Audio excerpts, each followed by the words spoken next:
What's up, you guys? Welcome back to another vlog. My name is Jennifer and this is Homeschool, and I created this channel to share about my journey as a millennial homeschooling mom. And I thought that today would be a great day to share with you guys how I got started homeschooling. So my homeschooling journey began in 2019. Actually, we started homeschooling the fall of the 2019-2020 academic school year. And as we all know, just a few short months later, our year will be interrupted by the COVID-19 pandemic. And so that left almost everyone, homeschooling to some type of capacity, or at least schooling at home to some type of capacity. But our journey has started just a little bit before then. A couple years before, I obtained my bachelor's degree in child development, and then I went on to get my master's degree in education.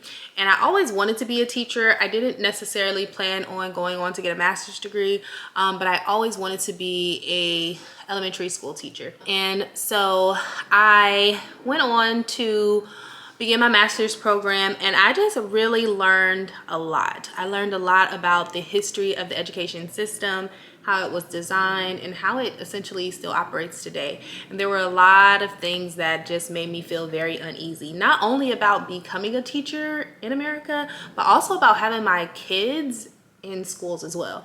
And I felt like I would probably be doing them a disservice if I was to enroll them into a regular school, at least in the communities that I lived in, or the communities and schools that they would necessarily be accessible to. Fast forward, I got my master's degree in the summer of 2016, just before I had my daughter, and I had my daughter in September. And so although I had planned on going back to school to get my teaching credential that fall, since I had kind of had her and my experience with my son, I literally took no time off. I decided that I would go ahead and take a semester off so that I can go ahead and just kind of get a little bit of rest, trying to pursue a degree and go to school and be a parent and be an adult and all that stuff was definitely a lot. And so I had decided to take off that 6 months. That 6 months ended up turning into a year. And then after that, when I did decide to start going into the workforce, I was working in social services more so. And that was a pretty cool experience. But I just wasn't completely sure about what I wanted to do when it came to teaching or being in the educational field in general. During this time, my youngest son began going to TK at the local public school. I didn't really know that they had TKs at a big brick and mortar school. And also, I really didn't know that they had a full day program. So you have to think about this. My son is 4 years old, turning 5 in the late fall. And he is in a classroom from 8 a.m. to, I think they got out at 2:30. So he would go probably really 7:30 a.m. to about 2:30. And he would get, very good reports most of the time, but it always came with a but. So Zachary did so well in school today. He did so well with his numbers, his letters, but he was really distracting the other kids, but he was talking a lot, but he would not listen and sit still, but he would not stop getting up and down, but he would not leave other kids alone. And so there was just always this he's such a bright kid, but also he is not really listening. And so as a parent, I was I wanted to get down to the bottom of it, because it had gotten to the point where the principal had reached out to us about asking about are you guys thinking about getting him, tested for ADHD or something, autism or something? And I was hold up, I learned about the preschool to prison pipeline, not my son. So we had a meeting with the teacher. It was parent teacher night. And we went to the classroom. We're talking to the teacher. Amazing man. He was such a cool teacher. And I really loved that he spoke French, so he was able to say my son's last name as it is supposed to be pronounced. But he was super supportive. And basically when we had this meeting, we found out that Zachary was just performing above everybody else in his class, and there was nothing there to challenge him. He would finish his work fast, and then he'd have nobody to talk to, or he'd have nothing else to do. He would do his writing assignments, right, and then scribble and color all over it because he had nothing else to do. And this is a classroom of 16 to 18 TK kids, a teacher and an assistant, and that's a lot to try to keep up with. So again, it really was that my son was performing above grade level, and this classroom or this school was not going to provide him anything to actually challenge him. The interesting thing is, as I've been homeschooling for the past 4 years, my son continues to perform above grade level, and he continues to be a little bit of a challenge in teaching because he often does grasp concepts fast. He's done with his work quick, and I'm still having to try to find ways to keep him occupied and keep him busy. So after that experience, I mean, honestly, I was just like, wow, you know, like this was kind of a firsthand experience with that, with a teacher or a school that, you know, is saying your son is, you know, obviously he's meeting all the oh, sorry about that. My camera had died.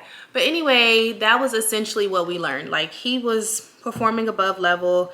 And I mean, this was like everything that I had learned about that I did not like. Like, my son was, well, almost becoming a statistic due to the fact that he was a high performing student, due to the fact that this school did not have the resources to provide him, due to the fact that he was a minority in this institution. So I really just then decided that, you know what, I want to homeschool. I want to give my kids the opportunity to soar above their classmates if that's where they are. I wanted them to find the opportunities to learn outside of just the classroom, outside of just what one adult is telling them, outside of just being in a class where there's nothing but other third graders or kindergartners, and there's not an opportunity to learn from those around you and those who have more knowledge and experience than you. So that was essentially how I decided that I'm gonna go ahead and start homeschooling my kids. So this is now, we're ending our 4th year. And it has been quite the journey. I would encourage anyone who is interested in homeschooling to definitely look into it and see how it may work for your family. I think that we're definitely shifting towards such a different future. And I think that the things that our kids are going to need to know and learn, I mean, honestly, if we're looking at the way the education system is operating now and what tools that they're providing now, I definitely don't think that it is I definitely don't think it's complementary to what our kids are going to need to know and need to learn. And so homeschooling really just gives me the opportunity for my kids to explore. They get the opportunity to just experience things that they may otherwise have never even known about or seen or experienced. And I know a lot of that is what my experience was. There were so many things that I did not experience until I was an adult. And so it's so important to me that my kids have this opportunity now. We actually had ended up moving during the summertime anyway. And so, you know, we kind of considered the local elementary school, but it was definitely not in a good area. And so, you know, when I think about some of the things that I was concerned about, not only was my kids not getting the opportunity to be challenged, but for them to have fair access to, you know, resources that they may need, learning opportunities and experiences, and then all of the other things that they would potentially be exposed to, negative things, by attending a public school. And that includes the adults in the building who can be questionable, other kids who can be questionable, you know, safety, bullying, judgments, criticism, all these different things that I think homeschooling gives me the opportunity to prepare my kids for a little bit more before I do send them out into the world. You know, when I think about some of the reasons why homeschooling is so important to me, it's really about giving my kids the opportunity to be who they are and be able to thrive and flourish in that without them being in spaces and around individuals who don't see the value in them.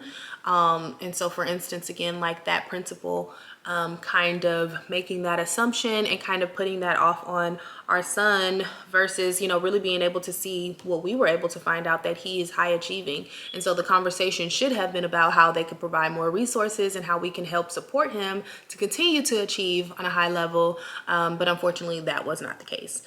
being in environments and being in spaces that are not safe, whether that is because there are bullies, whether that is people who are assaulting other children, whether that is adults who are inappropriate, adults who are microaggressive or racist or biased in any kind of a way. I just think it's really important that I have the opportunity to prepare my kids in a way that I feel once they go out into the world, they really have good tools. So I hope you guys enjoyed hearing a little bit about how I got started homeschooling and why I decided to homeschool. If you have any questions for me, definitely get down in the comments and let me know. If you're a homeschooling mama as well, go ahead and share in the comments with me how you got started homeschooling. Or if you're just homeschool curious and you have more questions or want to know a little bit more about how exactly I got started or some of those beginner steps, definitely get down in the comments and let me know how you feel. Like this video, subscribe so you can continue to follow along with me, and I hope to see you guys in another video again soon.